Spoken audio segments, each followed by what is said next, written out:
Hey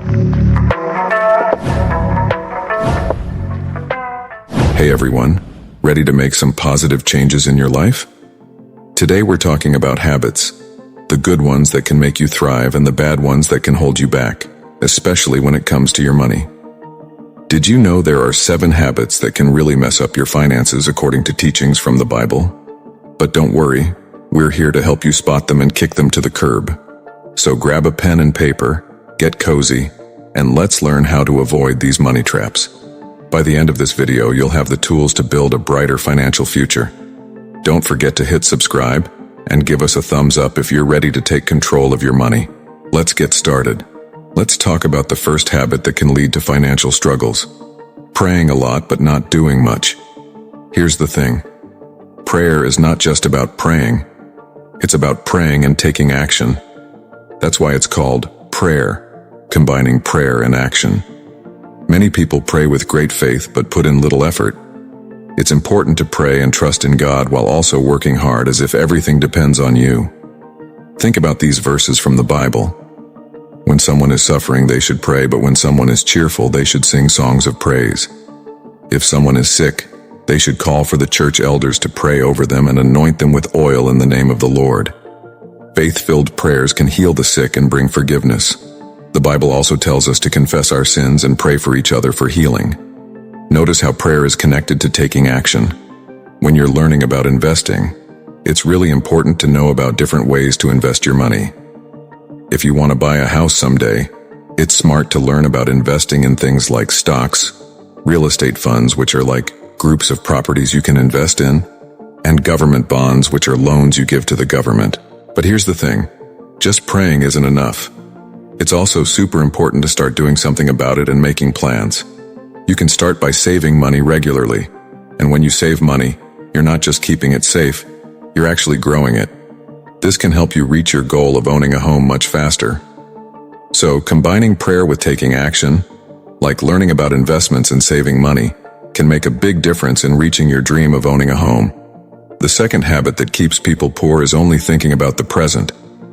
Do you have financial goals for 5, 10, or even 20 years from now? Unfortunately, not many people do. This happens because a lot of us only focus on what's happening right now and forget about the future.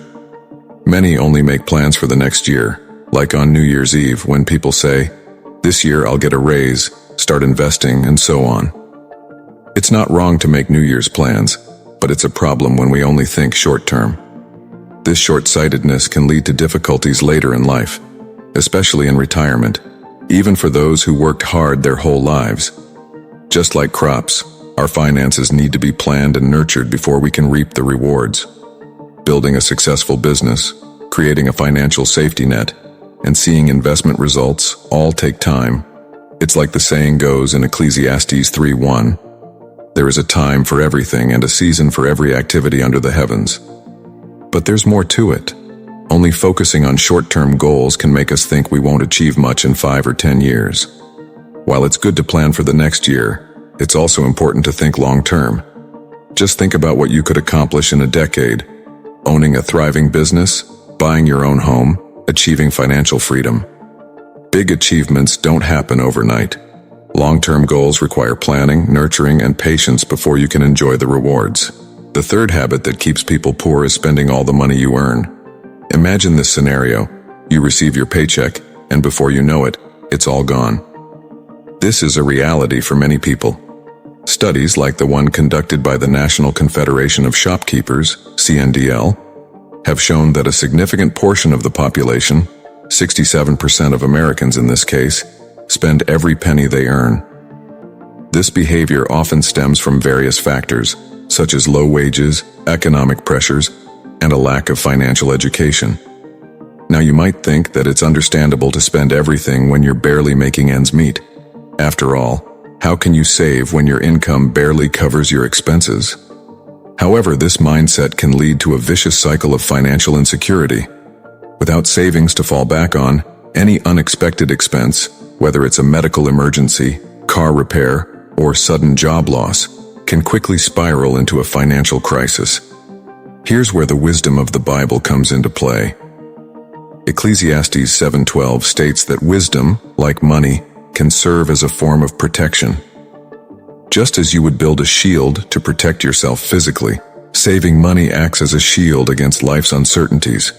It provides a buffer, allowing you to weather storms and navigate challenges with greater ease. Breaking the habit of spending everything you earn is essential for long-term financial stability and prosperity. It's not about the amount you earn, it's about how you manage it.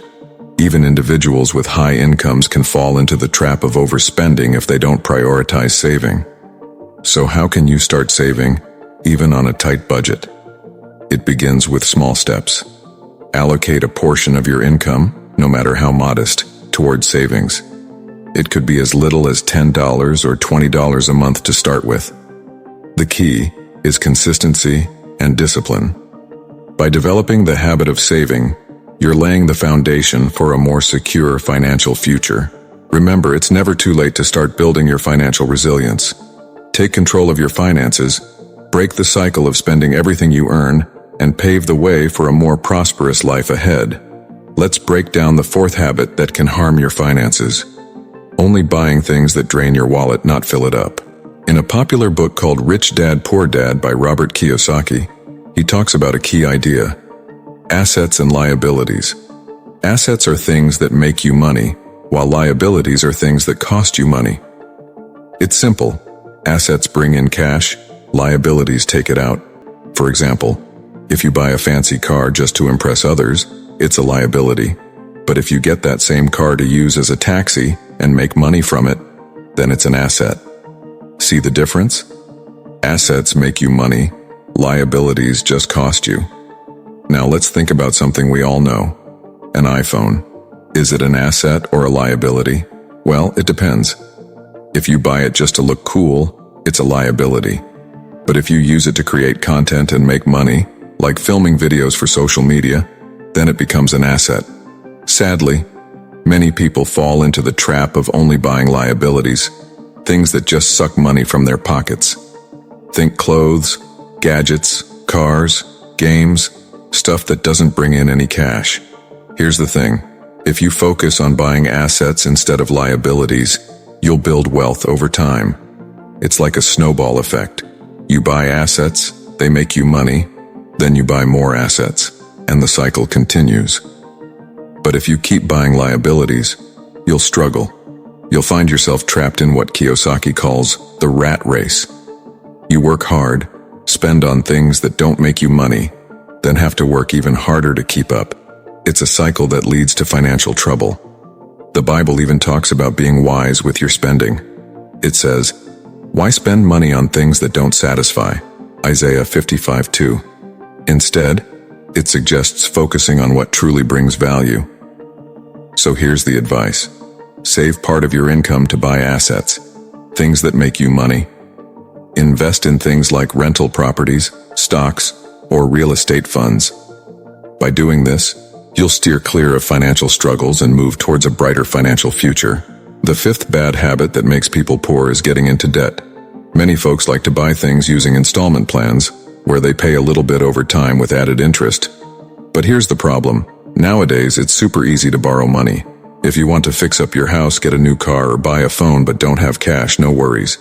You can use credit already approved in your bank account, or get a loan that's paid back from your paycheck. Think about it. A few decades ago, this wasn't so common. Back then, if you wanted something, you had to save up for it. Now, with credit being so easy, we rely too much on borrowing money. This, along with not learning much about money in school, makes us think we can only get things by borrowing. Today, many people sadly accept their situation, saying, "We can't get ahead. This is just how life is for the poor, always stuck in one loan after another." Maybe you know folks who think like this or even act this way, constantly relying on loans to buy everything. Maybe that's you, seeing a big chunk of your paycheck go towards paying off debts. Getting into debt leads to poverty, because when you buy things on credit, you end up paying more due to interest, getting less for your money. That's why debts are often seen as a form of slavery, as mentioned in the Bible. If you've ever had many loans, you know how burdensome they can be. The Bible warns against becoming slaves to debt, reminding us that we were bought at a price and shouldn't be enslaved to anyone. So, having a habit of debt is like being enslaved. throwing away the money that's meant to be a gift from God. The sixth impoverishing habit is the habit of procrastination. Putting off important financial decisions or delaying actions that could improve your financial situation can have detrimental effects in the long run. Procrastination often leads to missed opportunities, increased stress, and financial instability. For example, delaying saving for retirement may result in a smaller nest egg and the need to work longer than desired. Similarly, postponing the creation of a budget or the repayment of debts can lead to mounting financial stress and debt accumulation.